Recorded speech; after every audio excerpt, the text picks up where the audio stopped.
Okay, example 6. Stainless steel accessories in cars are usually plated with chromium to give them a shiny surface to prevent rusting. When 5 grams of chromium at 23 degrees Celsius absorbs 62.5 joules of heat, the temperature increases from 50.8 degrees Celsius. What is the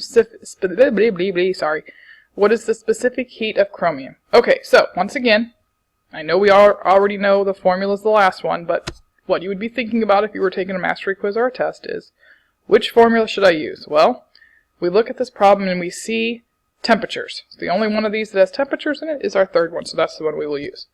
Okay, so once again, as I would describe before, I would take a moment to pause this video and copy down the information on the screen. And then go through the video, finish listening to the video as I go through it with you.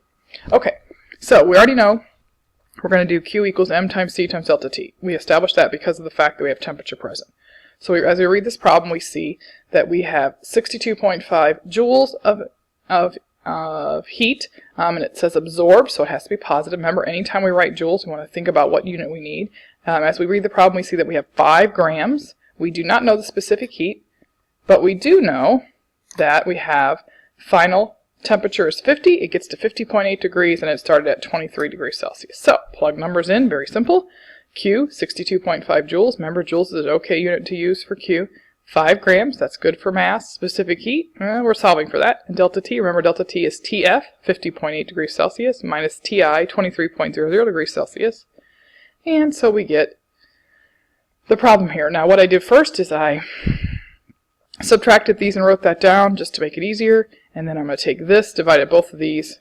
You can either multiply them and then divide over, or divide over one at a time. But needless to say, when you do the correct algebra, as I know you should know, you get specific heat is equal to 0.450 joules per gram degree Celsius. On to example 7. Again, we know we have to use one of these 3 formulas. We're not sure which one initially because this could be all mixed up. But when we look at this, we say, wait a minute. I have temperatures, so I have to use that final formula.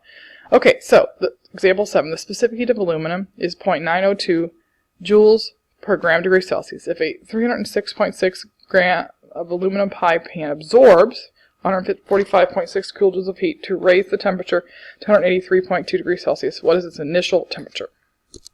Okay, so on this one, I went ahead and copied the slide again. Absorbs is important. Once again, we're going to list our units. So we do that here. Again, remember, refrain from just copying and going on. You have to understand how to do these problems. So my Q is 145.6 kilojoules, but kilojoules is a problem. I have to function in units of joules. So I'm going to convert. And to convert, a kilojoule is equal to 1,000 joules. This is on your blue card. So I convert and I get 1.45600 joules.